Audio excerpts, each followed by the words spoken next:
سەرۆکۆماری عێراق نووسراوێک ئاڕاستەی دادگای باڵای فیدرالی دەکات.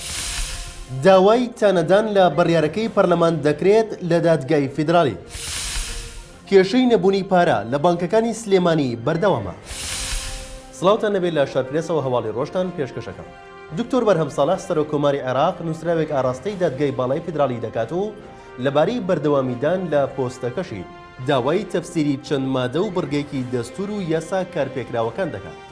بە جۆرەی نووسراوێکی دکتۆر بەرهەم ساڵح سەرۆکۆماری عێراق کە ئاڕاستەی دادگای باڵای فیدرالی کردووە باسی لەوە کردووە بە پێوەی ئەنجومەنی نوێنەران لە خولی پێنجەمدا داواکاری هەردوو مادەی 54 و 55 دەستوریان پەسەند کرد، بەڵام دواتر بەهۆی ئەوەی نیسابی یاسایی تەواو نەبوو نەتوانرا مادەی هەفتەی دەستور سەبارەت بە هەڵبژاردننی سەرۆکۆمار ئەنجام بدرێت. سەرۆکۆماری عێراق ئەوەشی نووسیوە ئەو ڕێژە یاسایی کە دادگاکەتان دیاری کردووە بەپێی بڕیارەکانی 9 10 و 16 فیدرالی کە لە 3/2/2022 بڕیاری لەسەر دراوە، داوا لە دادگاکەتان دەکەین تەفسیری مادەی 72 دەستور بکەن کە ئەم دەقە یاساییە ناتوانێت چارەسەری ئەم دۆخەی ئێستا بکات کە تایبەتە بە ممارەسەی سەرۆکۆمار بەکارەکەیەوە. دکتۆر بەرهەم لە کۆتاییدا ئاماژەی بەوە داوە بەهۆی ئەم دۆخەوە داوا لە دادگا بەڕێزەکەتان دەکەم تەفسیری دەستوریمان بدەنێ تایبەت بە سەرۆکۆمار و درێژەدان بەکارەکانی بۆ ئەوەی بۆشایی دەستوری دروست دەبێت. ئەمەش تا ئەو کاتەی مادەی هەفتای دەستور جێبەجێ دەکرێت. بە گوێرەی سەرچاوەیەکی سیاسی ئاگادار بەهۆی یەکلاینەبوونەوەی دۆسیەی هۆشیار زێباری لە دادگای فیدرالی هەڵپەساردنی کاندیدبوونی بۆ پۆستی سەرۆکایەتی کۆمار لەلایەن دادگای فیدرالیەوە، پارتی بیر لە کاندیدکردنی ناوی نوێ بۆ ئەو پۆستە بکاتەوە. بۆ مەبەستەش پێشنیازی 2 ناوی نوێکراوە.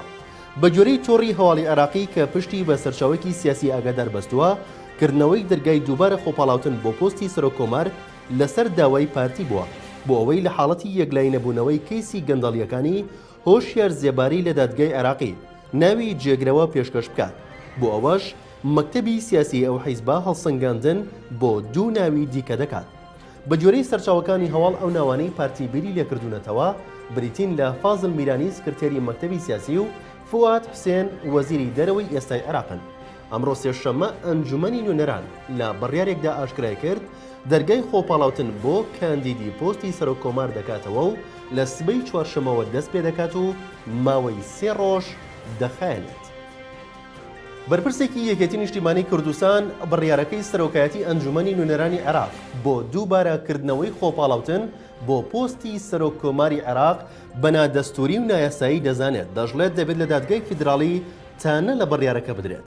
تارق جەوهەر ڕاوێژکاری پێشووی ڕاگەیاندنی پەرلەمانی کوردستان لە پشکی یەکێتی سەبارەت بەو هەنگاوەی سەرۆکایەتی ئەنجومەنی نوێنەران ڕاگەیاند بڕیارەکە پشتی بە هیچ مادەیەکی یاسایی یان دەستوری نەبەستووە، بۆیە بەدڵنیایی لە لای دادگای دەستوری تەنە لە بڕیارەکە دەدرێت. جەختیشی کردوتەوە لەسەر پێویستی لێپرسینەوە لە محەممەد حەلبوسی سەرۆکی ئەنجومەنی نوێنەرانی عێراق لەبەرەوەی پۆستەکەی خۆستۆتەوە بۆ بەدیهێنانی ئامانجی سیاسی لە بەرژەوەندی چەند لایەنێک. ئەوەشی ڕوون کردوتەوە پێویستە هەرچی زووە تانە لەو بڕیارە بدرێت کە پشتی بە هیچ یاسا و دەرەچێکی یاسایی نەبەستووە. ئەمە لە کاتێکدا ئەمڕۆ سێشەمە ئەنجومەنی نوێنەران لە بڕیارێکدا ئاشکرای کرد دەرگای خۆپاڵاوتن بۆ کاندیدی پۆستی سەرۆکۆمار دەکاتەوە و لە سبەی چوارشەمەوە دەست پێ دەکات. لە مانگی ڕابردوو کێشێکی گەورە سنووری پارێزگای سلێمانی گرتوتەوە و کێشەکە بە جۆرێکە ڕۆژانە بڕێک پارە دەدرێتە بانکەکان بۆ دابەشکردنی موچە. ئەو بڕەپارەیەش بەشی ئەو شوێنانە ناکات کە موچەیان پێدەدرێت. بەپی زانیاریەکانی شارپرێس تا ئێستا دەستگای ئاسایشی هەرێم موچەی مانگی یەکیان وەرنەگرتووە، ئەگەرچی هاوتاکانیان لە ئەنجومەنی ئاسایش لە ڕۆژی یەکشەمەی ڕابردووە موچەیان پێدراوە و ئەم ڕۆژ پارە لە بانکەکان نەبووە موچەیان پێ بدرێت. پێشتریش لە کاتی دابشکردنی موچەی وەزارەتی پەروەردە هەمان گرفت سەری هەڵدا و بە 5 ڕۆژ مامۆستایانی سنووری سلێمانی موچەی مانگی یەکیان پێدرا. لە سەرەتای ئەم ساڵەوە کێشەی نەبوونی پارە لە بانکەکانی سلێمانی سەری هەڵداوە و ئەگەرچی وەزیری دارایی و ئابووری بەڕێوەبەری بانکی هەرێم لقی سلێمانی لە پۆستەکەی دوورخستەوە، بەڵام ڕۆژ بە ڕۆژ کێشەکە گەورەتر دەبێت و مانگەکانی ڕابردوو تەنها لە کاتی دابشکردنی موچەی خانەنشین ئەم گرفتە دروست دەبوو. ئێستا بەشی زۆر لە وەزارەتەکانی گرتووەتەوە. لە شارپرێسەوە هەواڵی ڕۆژتان پێشکەشکرا شاد و بەختەوە.